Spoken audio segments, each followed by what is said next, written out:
Spot of the Antarctic, a poem by Liz Parker. As you plough through the snows of December, remember that poor Captain Scott. Wasn't he the second to reach the South Pole?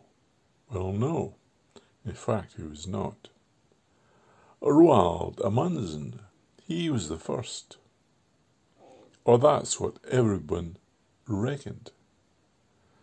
But we've been under a misapprehension. I've been told that Roald was second. When he arrived at his goal, a small patch of yellow snow marked it. For who's the first to the pole? Spot of the Antarctic. It was an elementary mistake that put Roald out of the hunt.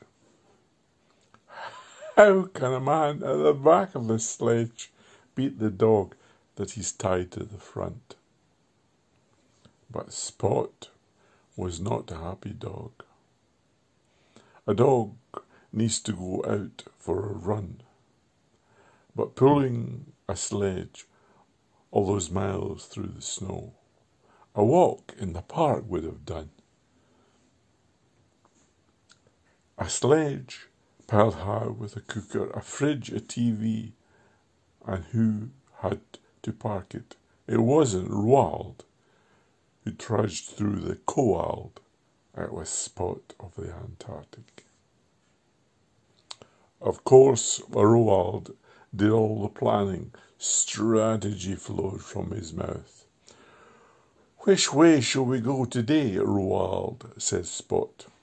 And Roald said, "South." On the return journey, his keen mind again proved its worth. "Which way today shall we go?" said Spot. And Roald said, "North." All Spot had to do was pull the sledge, put up the tent, and when it got dark, it was whose job to cook Roald's supper? Spot of the Antarctic. "My name used to be Ronald," said Roald, "but alas, I was a poor man. I had to sell my own inn to finance a trip. I sold it to someone called Orman.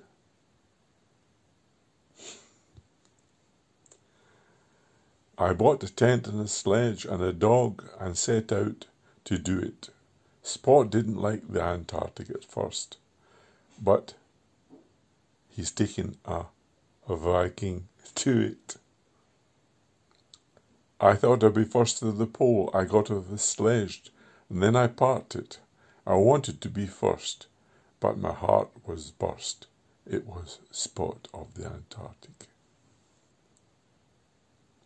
Then halfway through the journey home, he spoke to his pet with regret. "I've miscalculated our food. It's all ated, and McDonald's haven't opened here yet." No for Roald was the example of oats. No bravely going out for a walk. He simply shouted, "Come here, Spot," and he got out his knife and his fork. The dog may be gone, but the legend lives on. All down the years dogs have barked it. For who's the first to the pole? Spot of the Antarctic.